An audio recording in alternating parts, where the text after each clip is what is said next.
अस्सलाम वालेकुम, मैं हूं फ़हीम खान और नेशनल सेविंग की अपडेट, प्राइवेट बैंकों की अपडेट्स, बहबूद सेविंग की अपडेट्स के साथ आप लोगों की खिदमत में हाजिर हूं। रिक्वेस्ट आप लोगों से यही है कि अभी तक आपने हमारा चैनल सब्सक्राइब नहीं किया तो चैनल सब्सक्राइब कर दें, वीडियो को लाइक कर दें, वीडियो को शेयर कर दें और बेल आइकन को प्रेस कर दें ताकि डेली बेसिस पे जो हम आप लोगों के लिए वीडियोस बना रहे हैं, चाहे वो नेशनल सेविंग से रिलेटेड हो, बहबूद सेविंग से रिलेटेड हो या फिर प्राइवेट बैंकों की प्रॉफिट रेट से रिलेटेड हो या नेशनल सेविंग की कोई नई प्रोडक्ट हो, तो वीडियो सबसे पहले आप लोगों को मिले और आप लोग उससे फ़ायदा उठा सकें। तो चलते हैं वीडियो की तरफ। आज की हमारी वीडियो है वो 4 स्कीमें आने वाली थी बहबूद से इसमें नेशनल सेविंग की, 4 इस्लामिक प्रोडक्ट, 4 इस्लामिक से स्कीम जिसका अनाउंसमेंट इसाकदार साहब ने किया और एक का उन्होंने अनाउंसमेंट किया था माइक्रो डिपॉजिट सेविंग सर्टिफिकेट का।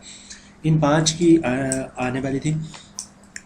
उसके अलावा नेशनल सेविंग का जो है प्रॉफिट रेट बढ़ने का मसला था। ये सारे मसले मसाइल थे जिनके जो 1 जुलाई से एप्लीकेबल होना था, लेकिन फर्स्ट सेकंड थर्ड ये सब छुट्टियों में गुजर गया।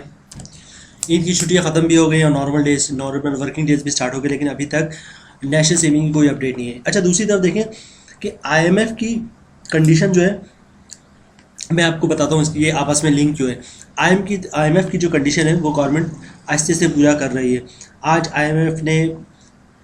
IMF के कहने पर गवर्नमेंट ने जो है वो पावर सेक्टर को पेमेंट कर दी। अच्छी खासी अमाउंट थी जिसकी पेमेंट पावर सेक्टर को गवर्नमेंट ने की है, जो IMF की कंडीशन में थी। अब देखें 12 जुलाई को जो है वो IMF का इजलास है, जिस जनरल बॉडी का इजलास है जिसमें ये डिसाइड होगा कि पाकिस्तान को पेमेंट करनी है जिसकी अमाउंट 1.1 मिलियन डॉलर है। अच्छा, ये IMF की जो पेमेंट आनी है ना, ये भी स्टाफ लेवल एग्रीमेंट तो साइन हो गया, लेकिन जब तक पेमेंट नहीं आती है आप कुछ कह नहीं सकते। इस वजह से गवर्नमेंट भी परेशान है, सब परेशान है, क्योंकि IMF जिस तरह पिछले 8 महीने 10 महीने या 1 साल से IMF का रवैया पाकिस्तान के साथ रहा है कि किसी वक्त भी अपने वो बात से मुकर जाते हैं। तो जब तक इसकी पेमेंट नहीं आती तब तक आपके जो जितने कह सकते हैं मईशत भी स्टॉप हुई हुई है। ज़रा स्टाफ एग्रीमेंट तो साइन हो गया, लेकिन अभी तक पेमेंट नहीं आई है। स्टेट बैंक भी बिजी है और सिमिलरली आपका जो है नेशनल सेविंग भी बुरी तरह बिजी है। नेशनल सेविंग में तेज़ी से काम जारी है इस सिलसिले में, क्योंकि अभी इनका माइक्रो डिपॉजिट और इस पर काम मुकम्मल नहीं हुआ, इसलिए इन्होंने अनाउंसमेंट नहीं की। और ये कोई एक अनाउंसमेंट नहीं, बहुत सारी अनाउंसमेंट एक साथ आनी है, क्योंकि माइक्रो डिपॉजिट की भी अनाउंसमेंट, 4 इस्लामिक सेविंग स्कीम है, फिर नेशनल सेविंग का जो प्रॉफिट रेट है जो बढ़ना तो है इंशाल्लाह, तो इसकी अनाउंसमेंट है। तो ये सारी अनाउंसमेंट एक साथ आनी है, प्लस IMF की तरफ से पेमेंट आनी है। तो वो एक पेमेंट आ जाती है 1.1 अरब डॉलर के।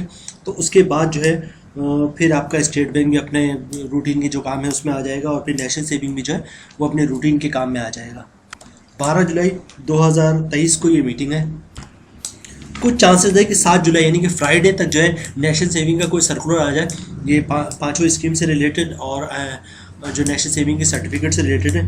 वरना शायद ये IMF की जो मीटिंग है 12 जुलाई उस दिन या फिर उसके बाद जो है ये नेशनल सेविंग के सर्कुलर इशू हो और नई नई स्कीमें जो है वो है। तो ये अब तक थी अपडेट एनालिसिस। जैसे ही कोई मज़ीद कोई अपडेट आता है आपको अपडेट करेंगे। उम्मीद है आप लोगों को वीडियो पसंद आई होगी। रिक्वेस्ट आप लोग से यही कि अभी तक आपने हमारा चैनल सब्सक्राइब नहीं किया तो चैनल सब्सक्राइब कर, वीडियो को लाइक कर दें, वीडियो को शेयर कर दें और बेल आइकन को प्रेस कर दें, ताकि डेली बेसिस जो हम आप लोगों को वीडियोस बना रहे हैं, चाहे वो नेशनल सेविंग से रिलेटेड हो या प्राइवेट बैंक हो, प्रॉफिट से रिलेटेड, फर्स्ट आप लोगों को मिल सके। मिलते हैं इंशाल्लाह नेक्स्ट वीडियो में, तब तक के लिए अल्लाह हाफिज़।